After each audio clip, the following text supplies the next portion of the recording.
Hi, I'm with Shane from Those Damn Crows. Welcome to the Razor's Edge. How are you? I'm good, thank you. Thanks for having me. Good. First time at Stonedead. How are you feeling about it today? Incredible. We've just had a quick look around the place and really impressed. It's our first time here.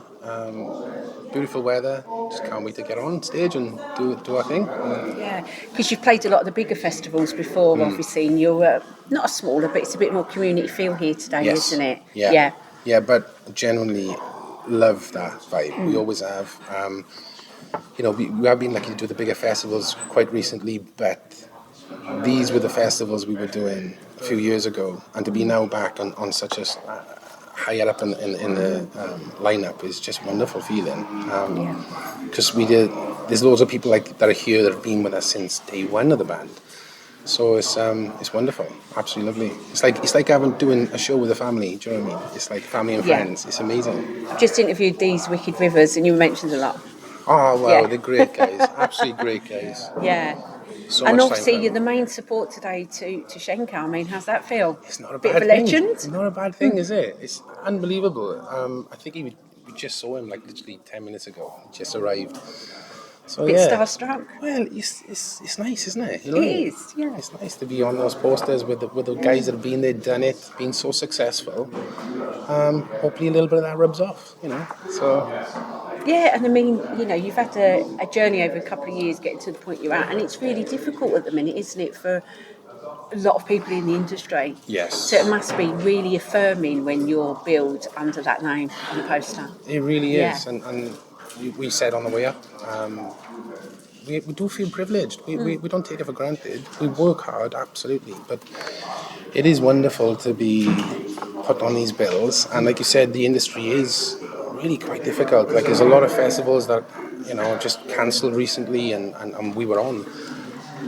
So it is really difficult. But the fact that, like you just said, now community sort of based festivals are still going ahead. That's incredible. That's down to the fans. That's down to the community. So we're just buzzing to be here. So what can we expect from your set today? Any surprises? Any new material? There will be a new song. Okay, cool.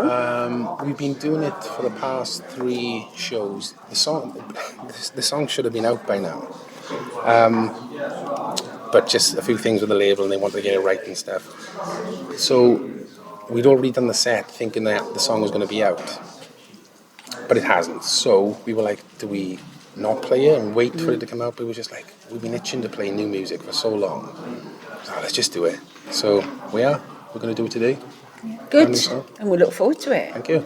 Because you are the face of the new British classic rock, aren't you? Oh God, what a terrible face! Oh no. You're spearheading that moving forward. I mean, how is that particular classic rock scene in Britain now? How do you see it? I generally believe it's moved from what it was, say, 10, 15 years ago. I think classic rock now is far more vast, different influences, because I'm not sure you would call us traditionally classic rock, but there are elements, and there's elements of metal, there's elements of the grunge. So I think there's this whole evolution side of it. But the fact that you just said the face of it, that terrifies me. But we are so happy to be part of it, 100%. Because we associate classic rock, obviously, with older people, older bands, and obviously you're quite a young band in age. Sure. So I think that's a good thing, isn't it? Like you're saying, the evolution of it is moving 100%, and changing the influence. Yeah, absolutely. I mean, they've set it all up for us, all those legends, Schenker being one of them, and to be here now and we're just underneath his name on our poster is a really great feeling. Because who are your big influences as a band? There's so many.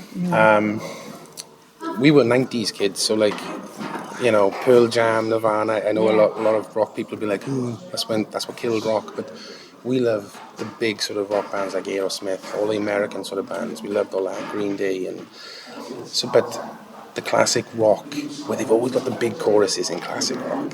That's something we've always taken into our music. So I'm hoping you hear that element in our music.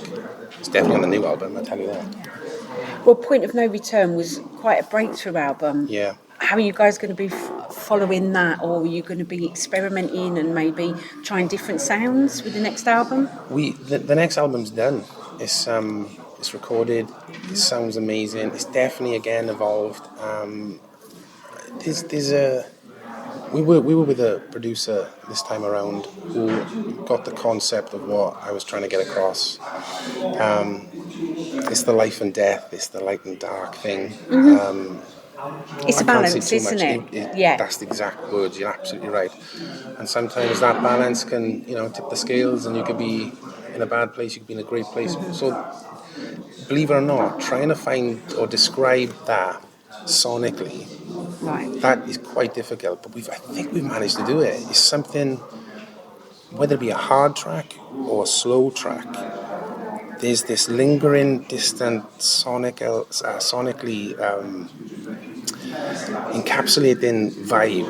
I know that sounds really weird to say, No, right? I But get when it. you hear it, there's something that connects, and that I don't think we've had on other albums. There's a connection, and when we wrote the album, obviously I've lost my father 11 years ago, but when we were recording the album, Ronnie was the first one. He lost his father. Dave lost his mum. Then Lloyd lost his mum. So in the space of us recording to literally a month ago, those boys have lost their parents, and I know what that feels like. And that was almost encapsulated in the writing of the album. So it became this real centerpiece of our emotions. I don't think we've done it before. Put onto record. It's so weird. There's a feeling about it. It's so strange, but it's wonderful at the same time. And it's good to think that you're explaining that now in this interview to the fans, because they can see that those life events do influence how people write music, don't they? 100%. And how they play music.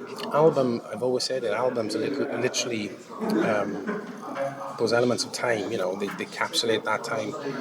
And it's almost like fashion, what's fashionable now in 2 years might not be. It's the same with music sometimes. But it just shows where we were as musicians, but more importantly as people, and how that then resonates when we recorded the music. It was just so strange but wonderful. And I think that's important. I think sometimes when we're punters and we're at gigs and you look at people on stage, you forget that actually they are people. Yeah. And they do have their own life story, don't they? And things 100%. going on. Yeah. Because Point of No Return there's a lot of songs on that. It was all about me personally. But this album, I was writing from the boys' perspective, I was writing from my perspective, but the overall, looking at life and just questioning, and you never know what's around the corner, so just live it right now, otherwise, what's the point? So at what point are we going to be able to say you're Wales's biggest rock export? I don't know, but when you find out, let me know. It's I don't know. There's so many amazing Welsh bands that have done so many incredible things. Bullet Valentine, Skin Dread. I mean, the list is Manic Street Preacher, Stereophonics. It's just so many. Funeral for a Friend. I could keep going. Yeah. So just to be Welsh and doing what we're doing right now, and just in that list, props at the bottom of that list, but on the list. Do you know what I mean? That's a wonderful place to be in, and we are moving forward. Let's just see where it goes, but we're excited. Good, because when we look at tour dates, quite often places like Wales and Scotland, they don't always generally have tour dates. Yeah. I mean, you guys are from Bridgend. What's the scene like in Wales now? Is there more up and coming bands? There was a huge scene when we were kids, because we had Bridgend, there was Porthcawl, which was in between Swansea and Bridgend, then it was Swansea, then it was Cardiff, Talbot and Neath. All those villages and areas in Wales always had jam nights. There was Tuesday, Wednesday, Thursday jam nights. There was Saturday, Sunday jam nights in all the pubs across those areas I just mentioned. So it was incredible, and I genuinely believe that's why we're doing what we're doing, is because we would watch those older people sort of have put on these jam nights, all the classic rock legends, and there were so many areas we could just pick up a guitar and go and play with people that were amazing at their craft, just but did it as a hobby. And we all did that as kids, like 14, 15, 16. So it was amazing when we were kids. Probably not as much now, especially in Bridgend. There was only one music venue in Bridgend, and sadly that's recently closed because there was a flood in the roof and stuff. So yeah, it's not like it was. But you only got to look at Florence Black and what they're doing. You know, there's Scarlet Rebels, so there's plenty coming through. Good. Yeah. Sounds good. So you said about the album being recorded. So are we going to see that release next year, hopefully? I'd love to tell you, but I do not know. I wish I did have the answers. No, the label is, again, it's that backlog of, because of COVID and Brexit, it's not as easy now to get all the production and the vinyl sorted into a package so it's ready to go. It's taken way longer than normal, but every band's the same, so it's not just a Crow thing. So they're just trying to... all I know is that we're close to getting a date, but there will be new music very soon. I mean, almost imminent. There's new music coming. So have you got any more dates this year? Anything lined up to see the year out? Yeah, we got the Monster Truck Tour, end of September through to October. We met the boys in Download, obviously from Canada, and they're such lovely guys, so that's going to be an incredible tour. Can't wait for that. Yeah. Brilliant. Anybody you're going to try and watch today before you take to the stage? I know there's only a few bands left to go on. Yeah, I know. Tough one, you're going to have to get ready. Yeah. We just saw a bit of the Treatment. We saw a tiny bit of Tigers, just looking at the stage and stuff. So I'd hopefully catch a bit of Stonebroken maybe. Oh, they've got a secret going on. What's that? You're going to have to... Can't tell you. Just have to kill you. Unbelievable. You're not the last person who's told me that. First person. They're on at 5 to 5 and they've got a secret mid-set. Is it? Yeah. Okay. I've been sworn to secrecy by them. You'll tell me after that. Absolutely.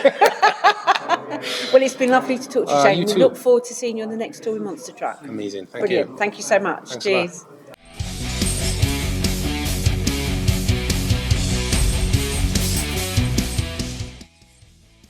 Thanks for listening. Make sure you keep up to date with future episodes by subscribing to our channels. For more information on this podcast, or for all the latest music news, reviews, interviews and more, head over to our website www.therazorsedge.rocks.